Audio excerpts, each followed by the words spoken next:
What's the number one way to stop eating junk food? Hey, I'm Dr. Patty Barch. I'm a traditional naturopath, founder and owner of Naturally Unbridled Wellness and naturallyunbridled.com, where we focus on wellness solutions, not disease management.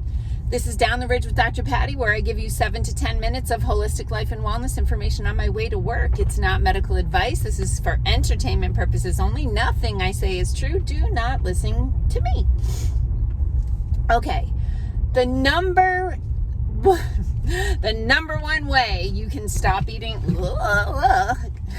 we've had a lot of rain, there's a lot of potholes in the driveway. The number one way you can stop eating junk food is to stop buying junk food. Okay, this is the thing. I'm a human being. I have the same taste receptors in my mouth that you have. And I appreciate a tasty snack. But there are times where I say to my husband, this right here, right now, this is why we don't have cookies in the house. Because if we had cookies in the house right now, I would eat 10 cookies right now.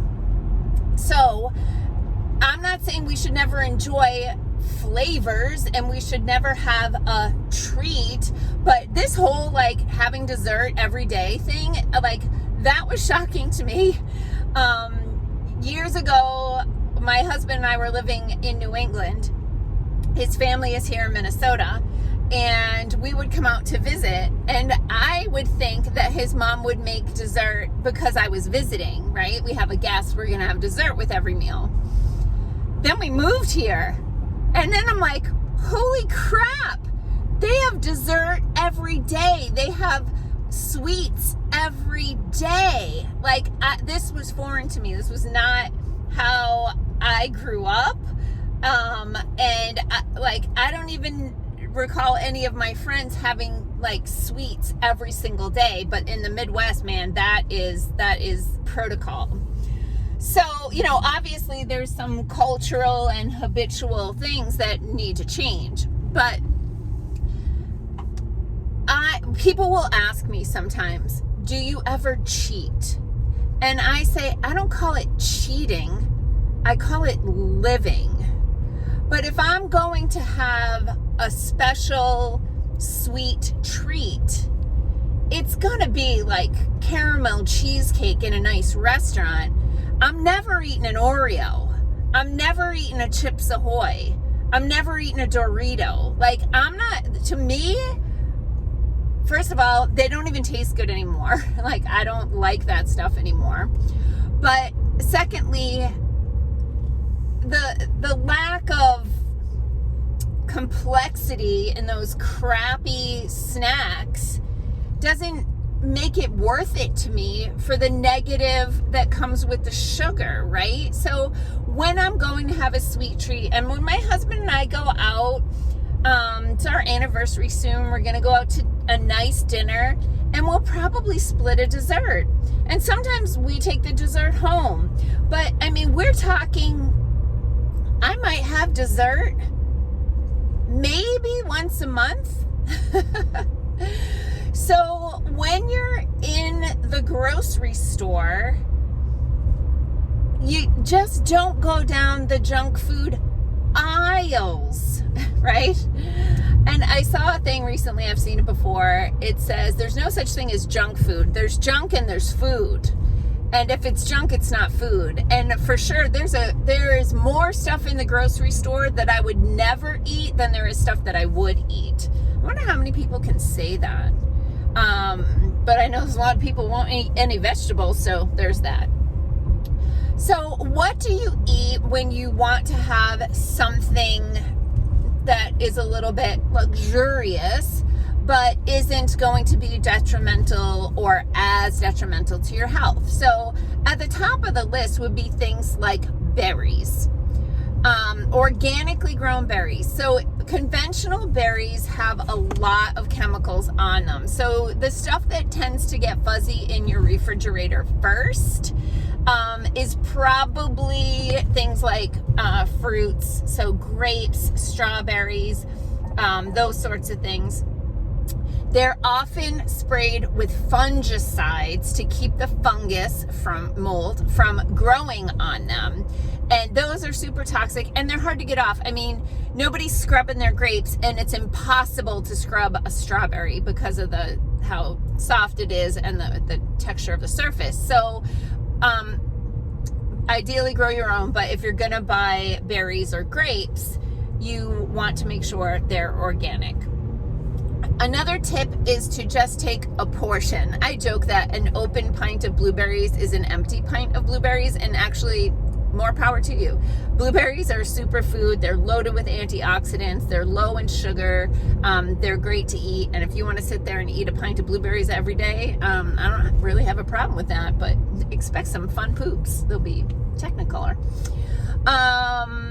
So berries are at the top of the list. I'm not a huge fan of grapes in general. They don't have a lot of nutritional benefits. I call them little bags of sugar water, but you can have some if you want.